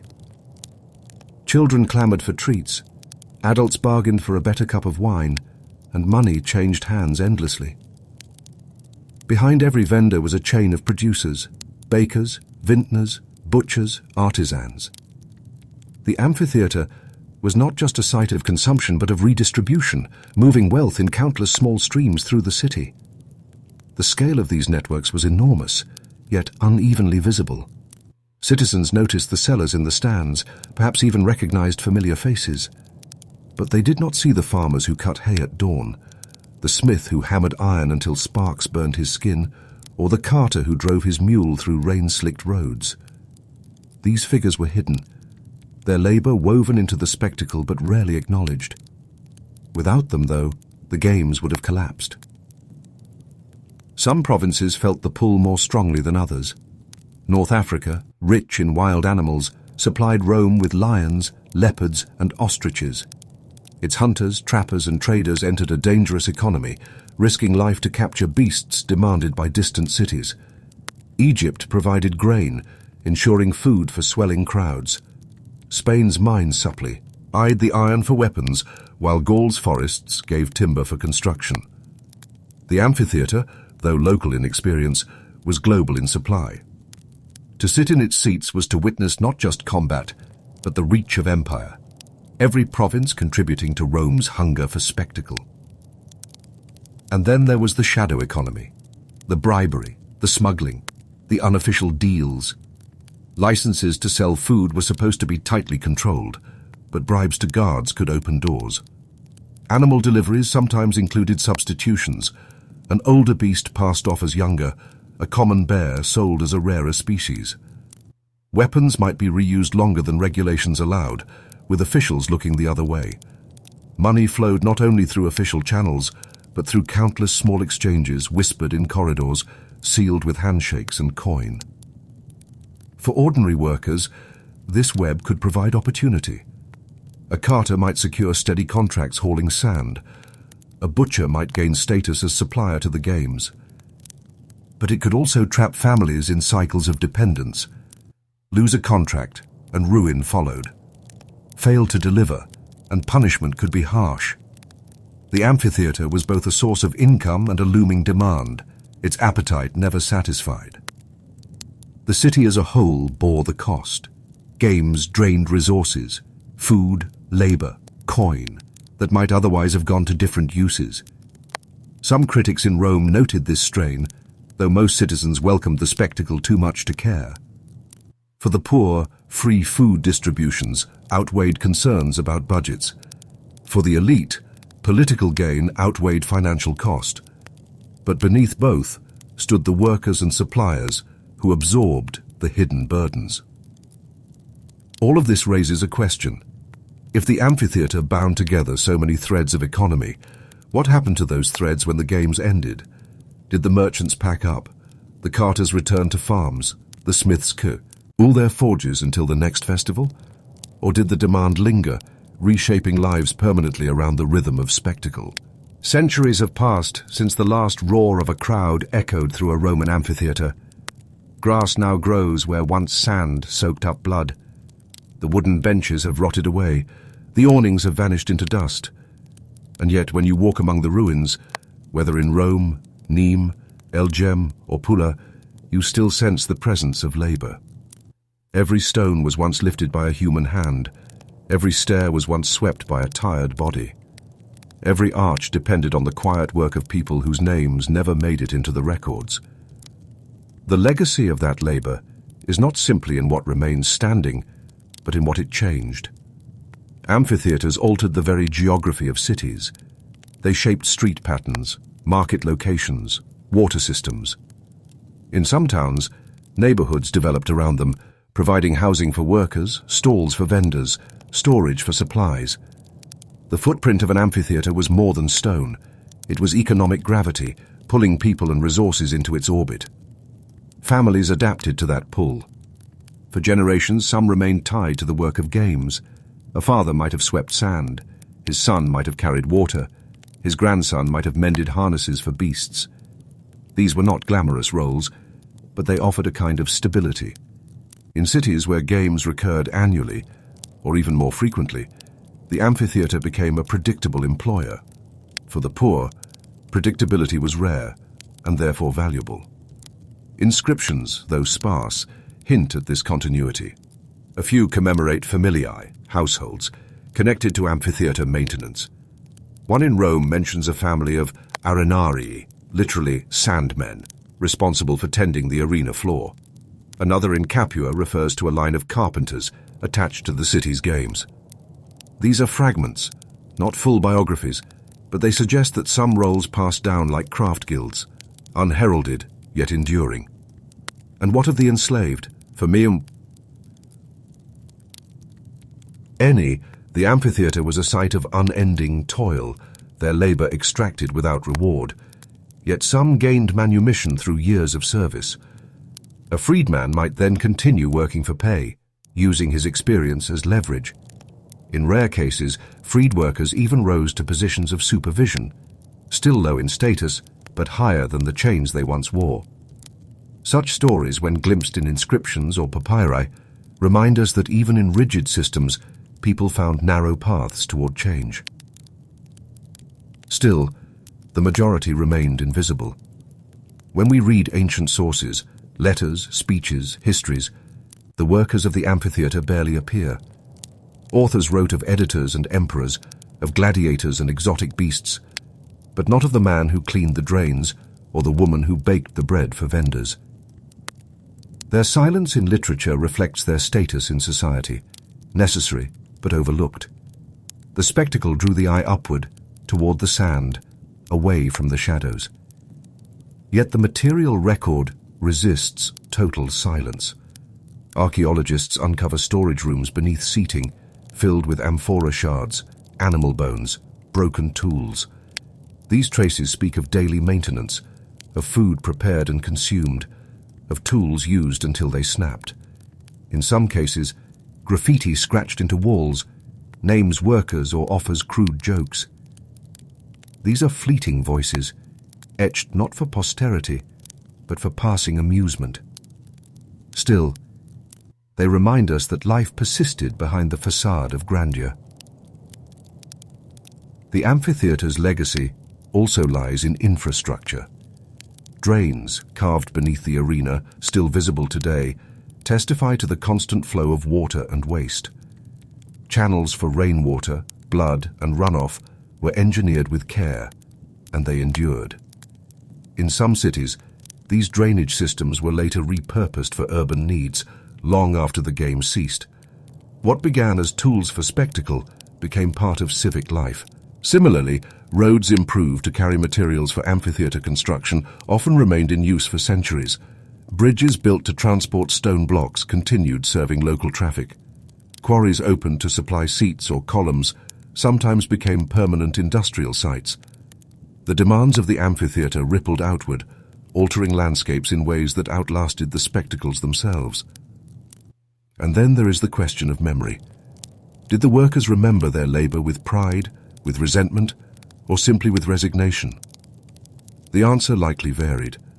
For some, especially those born into service, the amphitheatre was simply life, neither heroic nor hateful, just the place where the day began and ended. For others, especially enslaved individuals captured from elsewhere, it may have remained a symbol of loss and endurance. The ruins today hold no voices to tell us. We can only imagine their inner lives by piecing together the fragments they left behind. Modern visitors often marvel at the scale of these structures. The Colosseum in Rome, for example, could seat tens of thousands, its tiers rising in elegant arcs. But to build such a thing required staggering quantities of labor. Estimates suggest that tens of thousands of cubic meters of stone were quarried, transported, and fitted into place. Every block represented hours of human effort. When we run our hands over those stones today, we are touching the residue of labor. It is tempting to romanticize that labor as craftsmanship, and in part, it was. Roman engineering was remarkable. The arches, vaults, and drainage systems were feats of design. But we must also remember that much of the labor was coerced, monotonous, and dangerous. The beauty we admire was built on backs bent under weight, hands blistered by repetition, and lives often shortened by exhaustion. As time passed and the empire shifted, some amphitheatres fell into disuse. Earthquakes cracked their walls. Local populations scavenged their stones for new buildings. In some towns, markets replaced the arena floor. In others, churches rose where gladiators once fought. Yet even in transformation, the amphitheatre's bones remained. Its shape lingered in the city plan, its shadow in local memory. And beneath those stones, the ghost of labor persisted. For historians, the challenge is to reconstruct this hidden world, not from grand narratives, but from the quiet clues. A contract for hay, a tax record for a blacksmith, a graffiti scribble by a bored guard. Each piece adds to the mosaic of ordinary lives that sustain the extraordinary. We learn not only about Rome's power, but about its dependence on countless unnamed people. When we think of legacy, we often think of monuments or heroes. But here, the legacy is the endurance of infrastructure, the reshaping of landscapes, and the long-forgotten routines of those who kept the games running. Their work did not vanish with the last roar of the crowd. It lived on in the habits of cities, the shape of roads, the reuse of drains, and the families who remained tied to these places even when the sand lay still. And so, when we walk through a ruin today, we might pause not just to imagine gladiators, but to imagine the man sweeping the stairs at dawn, the woman hauling water up narrow steps, the child carrying scraps from a butcher's stall to feed a caged lion. Their footsteps wore down the same stones beneath our shoes. Their hands smoothed the same railings we now trace with fingertips. Their labor is still here, if we choose to notice it. The amphitheatre, then, was never just a stage for spectacle. It was a system, a machine powered by human effort, sustained by economy, and remembered, if at all, in stone and silence. And the question that remains as we leave its shadow is this: how many other monuments, past and present, stand upon similar foundations of invisible labor, waiting for someone to look closely enough to see? We leave behind the bustling machinery of amphitheatres, the clatter of carts, the sweep of sand, the murmurs of hidden workers, and step into a quieter chapter of Roman history. The crowds have thinned.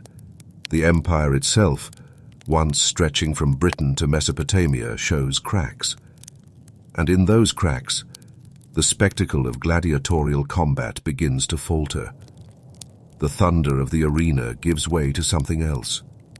Silence, punctuated by the smaller sounds of remembrance. Gladiators, once instruments of entertainment, became shadows of memory.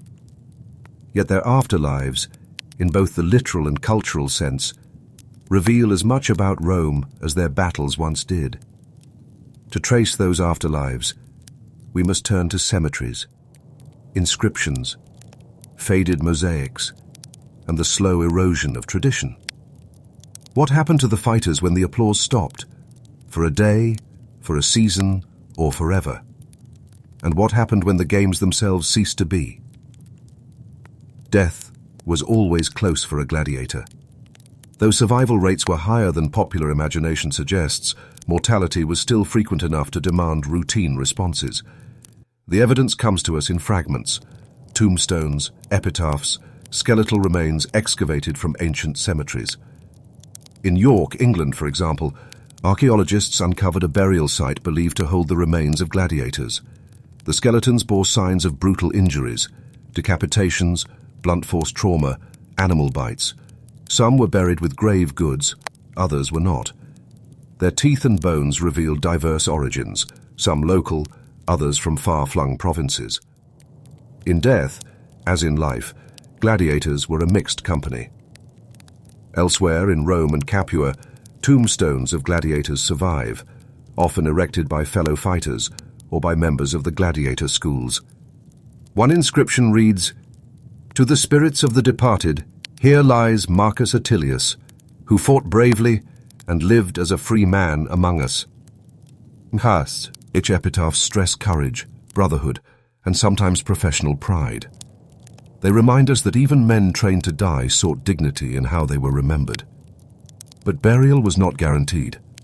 Some gladiators, especially enslaved ones with no patrons, may have been disposed of with minimal ceremony, their bodies consigned to mass graves. Others may have been left to families who scraped together what little they could to mark the passing. The variation reflected status, connections, and luck. In Ephesus, in modern-day Turkey, archaeologists discovered a cemetery that appeared dedicated to gladiators. Dozens of skeletons showed patterns of repeated trauma: healed fractures, cut marks, blunt impacts. These were the bodies of men who had lived the profession for years, accumulating scars before succumbing to one final blow. Their bones tell a story of endurance and gradual wear, more than sudden spectacle. The cemetery also revealed something quieter: traces of funerary meals, burnt offerings, food remnants, pottery shards, all suggesting that commemorations took place. Even men who lived in chains were honored after death, at least by their comrades or supporters. To eat by a grave, to pour wine into the earth, was to say that a life mattered, even if the arena had chewed it apart. The fact that gladiator cemeteries existed tells us that their deaths were integrated into urban life. These were not nameless casualties tossed aside. They were a recognized category of the dead. And in Rome, where memory and burial were deeply tied to identity, that recognition carried weight. As the centuries wore on, the games began to fade. Several causes converged: economic strain, shifting tastes, and above all, the rise of Christianity. By the late 4th and early 5th centuries CE, imperial decrees curtailed gladiatorial combat. Executions and beast hunts lingered longer, but the era of the gladiator was ending. For centuries, gladiators had been part of the Roman fabric, symbols of courage, excess, and cruelty all at once. With their decline, new forms of memory emerged. In some cases, Christian writers used gladiators as cautionary tales, condemning the bloodlust of the games. In sermons, bishops described arenas as dens of sin, contrasting the death of martyrs with the deaths of fighters. And yet, the memory did not vanish overnight. In the provinces, games continued sporadically into the 5th century, suggesting that local populations clung to traditions even as imperial policy shifted. The amphitheatre still stood in many cities, and as long as the stone remained, the echo of the past persisted.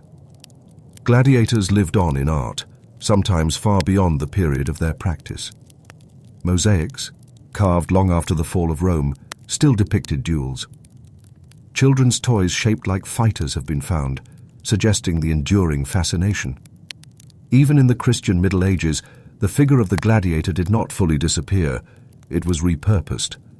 Writers and artists used gladiators as symbols of pagan cruelty, of worldly vanity, or sometimes of bravery misapplied.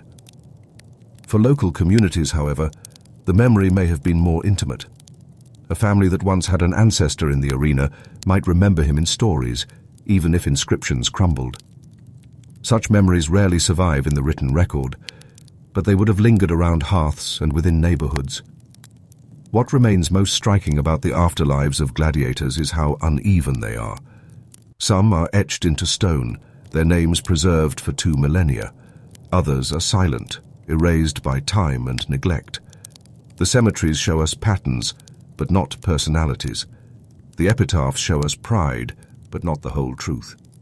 Between them lies a vast silence, and perhaps that silence is part of the story.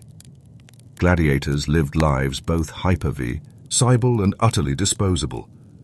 The crowd saw them in moments of blood and triumph, then forgot them the next day. Only death and the persistence of stone gave them even a fragment of continuity. Their afterlives depended less on their victories than on whether someone cared enough to carve their name. The story of the gladiators, then, does not end with their last fight. It trails into cemeteries, mosaics, sermons, and ruins. It is a story of fading echoes, of voices half heard, of presences felt in absence. And it leaves us with a question. When a society builds its greatest monuments on the backs of people trained to die, what kind of memory can truly endure once the monuments fall silent? When we imagine the fall of gladiatorial combat, it is tempting to think of it as sudden. A single decree, a final fight, the abrupt silencing of the crowd. But history rarely works so cleanly. The decline of the games was gradual, uneven, stretched over decades, even centuries. In some cities, amphitheaters lay silent, while others still roared with activity. The empire's vastness meant that traditions lingered in one corner, even as they faded in another. To follow this decline is to trace a slow unraveling, stitched with economics, politics, and shifting values. By the 3rd century CE, the Roman Empire faced mounting pressures. Borders grew unstable, armies demanded pay, and the currency itself suffered inflation. Sponsoring games became a heavier burden. Where once ambitious elites lavished money on spectacles to gain favor, fewer now could afford the expense. Records from municipal accounts and inscriptions tell us that cities struggled to fund their civic obligations. Grain distribution, public baths, road repairs, all competed with the costly lure of the amphitheater. In smaller towns, the expense of bringing in trained fighters, wild animals, musicians and guards sometimes outweighed the political benefit. A single day of games could consume sums better spent elsewhere. For an editor, the calculation shifted. Sponsorship was still prestigious, but in a time of crisis, lavish generosity might look reckless. Some chose smaller spectacles, substituting beast hunts or theatrical performances for gladiatorial duels. Others postponed games altogether, waiting for more favorable times. The result was a thinning of the calendar. Where once multiple events punctuated the year, gaps widened. Citizens still remembered the rhythm, but the silence between spectacles grew longer. Overlaying the economic pressures were imperial policies. As Christianity spread and gained influence, attitudes toward the games began to change. By the 4th century, emperors issued edicts that curtailed gladiatorial combat. One of the most cited moments comes from the reign of Honorius in 404 CE, when gladiatorial contests in Rome were officially abolished. The story often told is that of a Christian monk, Telemachus, who entered the arena to stop a fight and was killed by the crowd, prompting outrage that led to the ban. Whether or not this account is accurate, the broader fact remains. Imperial authority turned against the games. Yet the ban was not instantly universal. Inscriptions and records suggest that in provincial towns, contests lingered into the mid-5th century. Local traditions and slower enforcement meant that what was forbidden in Rome might still occur in Carthage or Antioch. The empire was too vast for a single law to erase deeply rooted customs overnight. Still, the direction was clear. Executions and beast hunts, which were easier to justify as punishment or civic order, continued longer. But the professional gladiator, trained for duels of skill and endurance, gradually disappeared from the civic stage. The decline also reflected shifting values within Roman society. By the late Empire, Christianity was not merely tolerated, but dominant. Bishops condemned the games as spectacles of blood and cruelty. Sermons warned congregants that to attend was to pollute the soul. Writers like Augustine described his own youthful fascination with the arena, then his rejection of it after conversion, using the experience as a moral lesson. For many citizens, especially in cities with strong Christian communities, the games began to carry a stigma. Where once attendance had been a mark of civic participation, it now risked association with pagan immorality. The crowd still gathered, but the social meaning shifted. Absence could be a statement of piety. Even for non-Christians, attitudes were changing. The Roman world was becoming less confident, less expansive. The ethos of glory in battle, once central to identity, gave way to a more defensive posture. The empire fought not to expand, but to hold what it had. The arena, with its theatrical violence, may have seemed less resonant in this altered mood. As the games dwindled, the amphitheaters themselves took on new roles. Some remained partially in use, hosting animal hunts, public meetings, or even markets. Their structure, large open space, tiered seating, was adaptable. In times of invasion or civil unrest, amphitheaters were fortified, their walls serving as defensive barriers.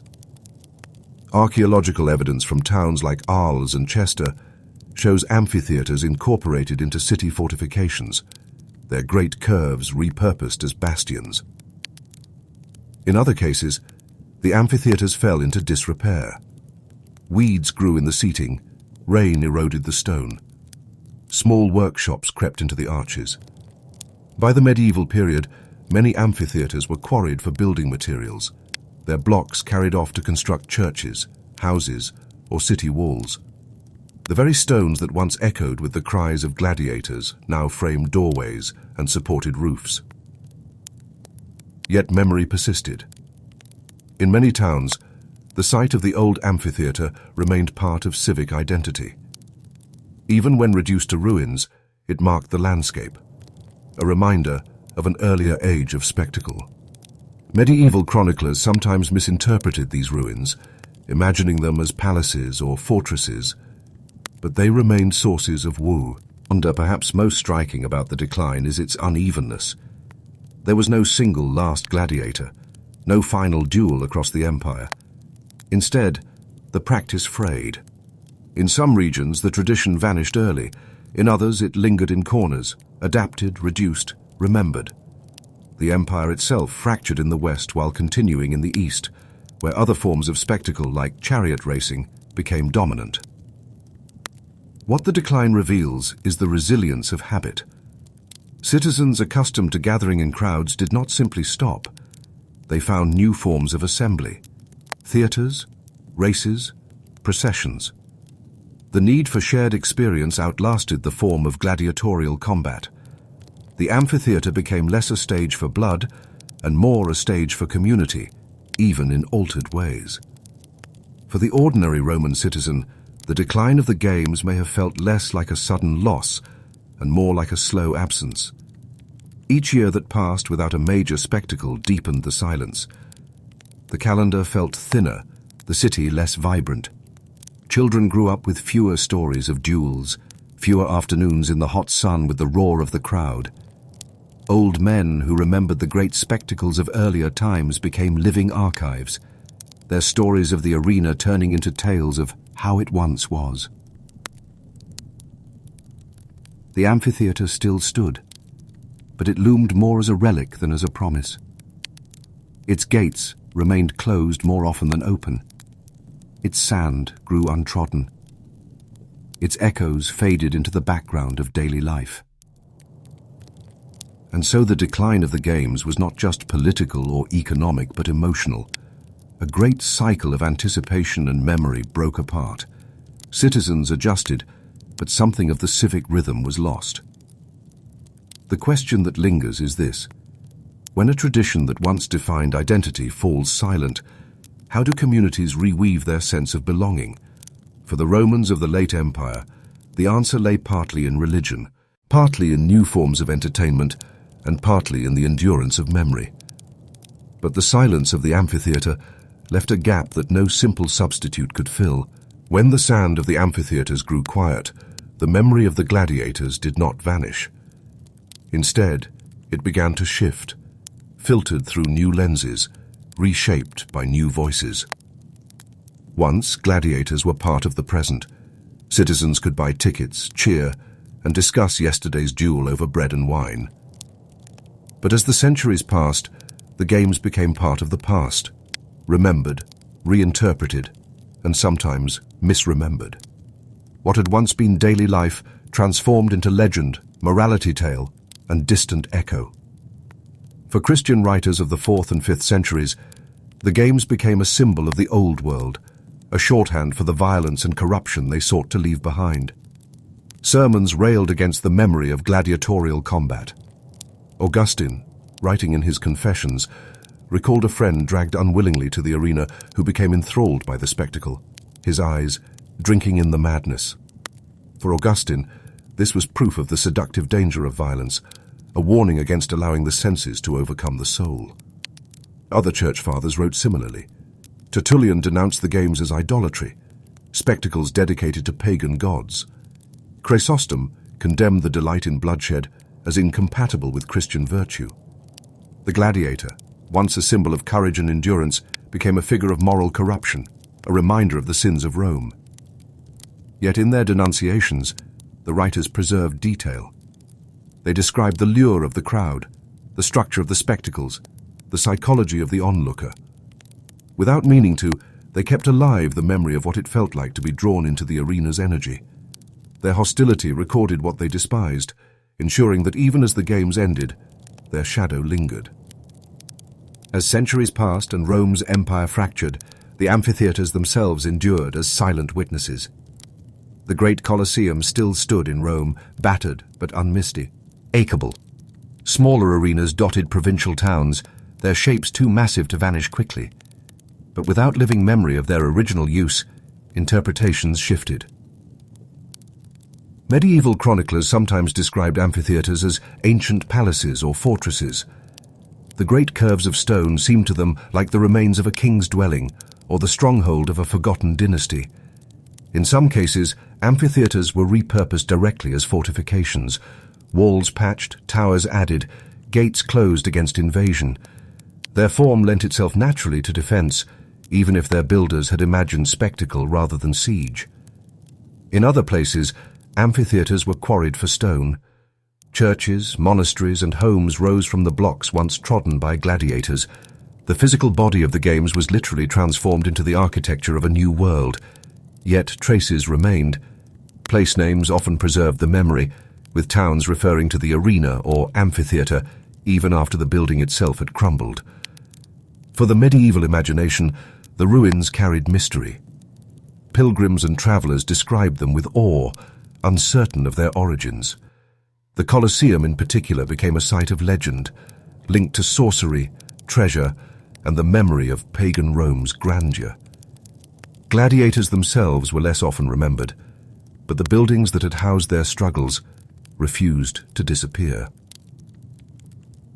Beyond scholarly or clerical accounts, the memory of gladiators flickered in folklore. In some regions, tales of mighty warriors chained in pits or champions fighting for freedom may reflect distant echoes of gladiatorial stories distorted by time. Songs or legends of combat before cheering crowds, though altered, suggest cultural memory reshaped into narrative myth. The idea of the warrior who fights for an audience did not vanish. Medieval tournaments, though very different, carried faint resemblances. Knights jousting before crowds, bound by ritual and pageantry, echoed the structure of staged combat. Unlike gladiators, knights were of high status, and their contests were not fights to the death.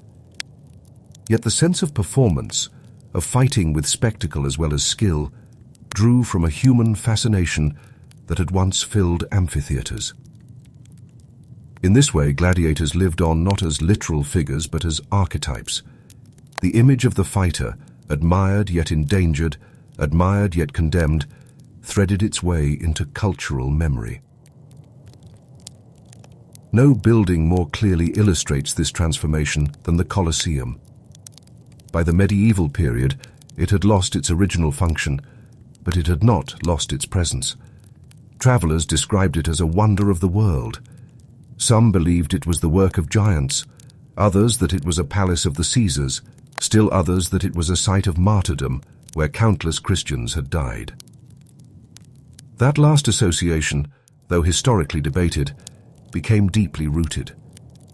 The Colosseum was sanctified in memory as a site of Christian suffering, its blood-soaked sand reimagined as testimony to faith. The gladiators who had fought there were overshadowed by the stories of martyrs, real or imagined, who had died for their beliefs. Thus, the arena's legacy was not erased, but rewritten. By the Renaissance, the Colosseum became a quarry, its stones stripped for new buildings. Yet even as it crumbled, its aura grew. Artists sketched its arches, poets wrote of its grandeur, and antiquarians sought to reconstruct its past. In all these accounts, the gladiator remained part of the story, sometimes admired as an emblem of lost courage, sometimes condemned as a victim of cruelty, but always present in shadow. What is most striking is how its details faded while the outline endured. The exact rules of combat, the classifications of fighters, the rhythms of training, these became hazy or forgotten. But the larger impression of men fighting to the death for the entertainment of the crowd proved impossible to erase. The gladiator became a symbol rather than a profession. This process of simplification is common in memory. Nuances are lost, but images endure. The gladiator's helmet, the net and trident, the curved amphitheater, these elements survived because they were visually striking. They appeared in illustrations, in manuscripts, and later in popular culture. Even stripped of context, they carried meaning. By the late medieval and early modern periods, the gladiator was less a historical figure than a metaphor. Writers compared warriors to gladiators, politicians to gladiators, martyrs to gladiators. The word itself became shorthand for one who struggles, one who risks, one who fights under the gaze of others. And so, long after the last duel ended, the gladiator lived on. Not in the flesh, not in the training yards or the sand of the arena, but in memory, in ruin, in sermon, in tale. A figure once of flesh and blood became a figure of speech and imagination. But memory is not the same as presence.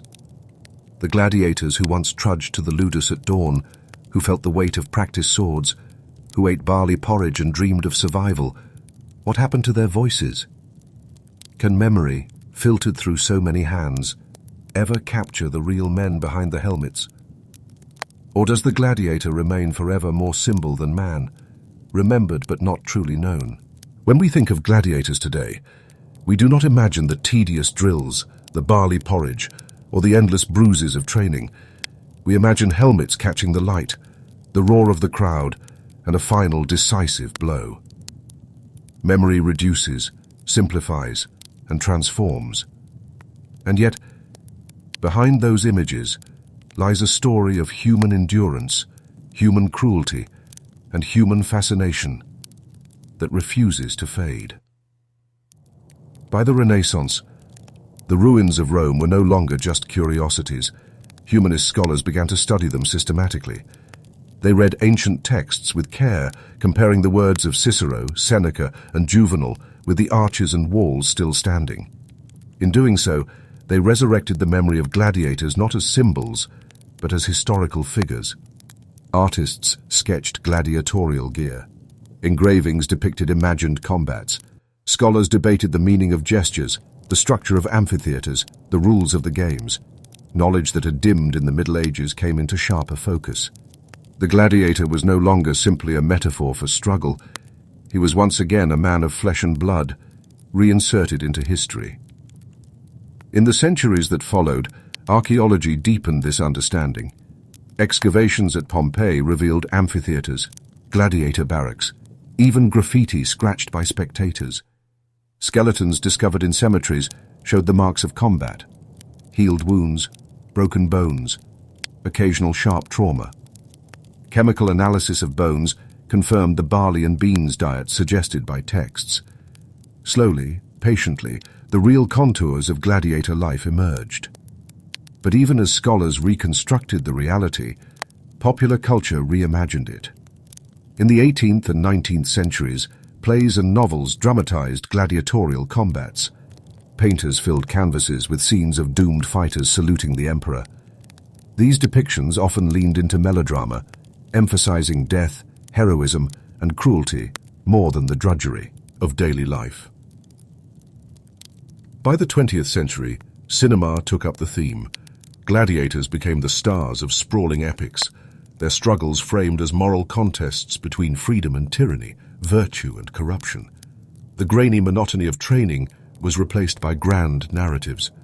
The gladiator's life, once a cycle of waiting and repetition, was reshaped into a story arc suited to film.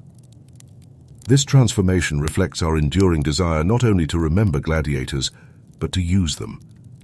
They serve as canvases on which we project our own concerns about freedom, oppression, entertainment, and power. The real men, sweating in dusty yards, fade behind the images we create. The word gladiator today is rarely literal. We use it as a metaphor for athletes, politicians, or performers who endure public scrutiny and conflict.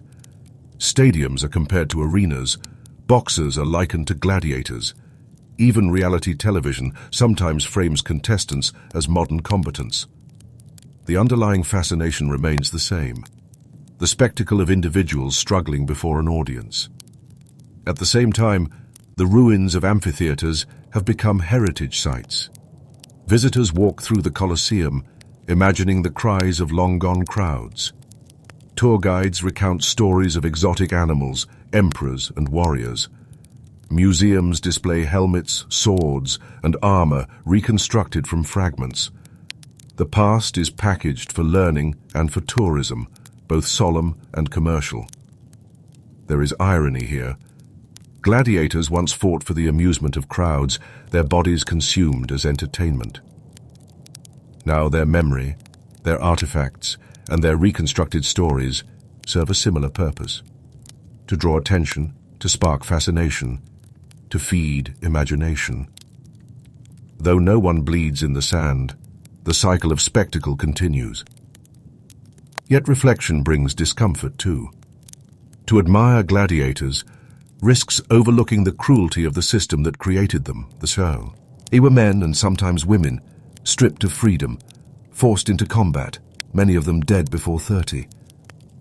Their endurance inspires, but their suffering warns. Historians remind us that Rome's grandeur was built not only on marble and law, but on blood and compulsion. Gladiators, like slaves, like laborers in mines and fields, bore the hidden cost of empire. Remembering them honestly means holding both truths at once: the fascination of their image and the harshness of their reality. Why does the gladiator endure in memory more than so many other figures of antiquity? Perhaps because they embody something fundamental: the human confrontation with struggle under the gaze of others. The arena was extreme, but the dynamic is familiar. To strive, to be judged, to succeed or fail before an audience, this is a pattern that repeats across time, in work, in sport, in politics, in art. The gladiator becomes an archetype, not because we still have arenas filled with swordsmen, but because the underlying drama remains. we still watch others compete. We still cheer, judge, and imagine ourselves in their place. The setting has changed. The fascination has not. Walk today through an amphitheatre, and you feel the layering of time. The grass pushes through the stones. Birds nest where once banners hung. Tourists take photographs where crowds once roared. Yet the curve of the seating, the tunnel of the gate, the openness of the arena floor, all carry a memory. The sand is gone. The blood is gone. The voices are gone. But the space still shapes thought. Standing there, you can imagine the ordinary gladiator, weary from drills, bound by discipline, hopeful yet fearful. You can sense both the weight of empire and the fragility of those who sustained it. The legacy is not triumph or tragedy alone, but complexity. Gladiators remind us that human history is not only the story of rulers, but also of those who fought because they had no choice. And so the story circles back, from the training grounds of the ludus, through the cheers of the crow, the decline of the games and the fading of memory, to our own reflections today. The gladiators' path is long. Their lives were often short, but their presence in history is enduring. Not because they chose it, most did not. Not because they triumphed, most did not. But because their existence crystallizes something about human society. The hunger for spectacle, the cost of power, and the persistence of memory. To listen to their story is to sit quietly with that paradox, to admire and to mourn, to recognize both the endurance of individuals and the structures that consumed them. And so, as the lights dim on this journey, the final thought remains. The gladiators are gone, their sand long washed away, but their echo persists, not only in ruins and texts, but in the way we still gather, still watch, still remember.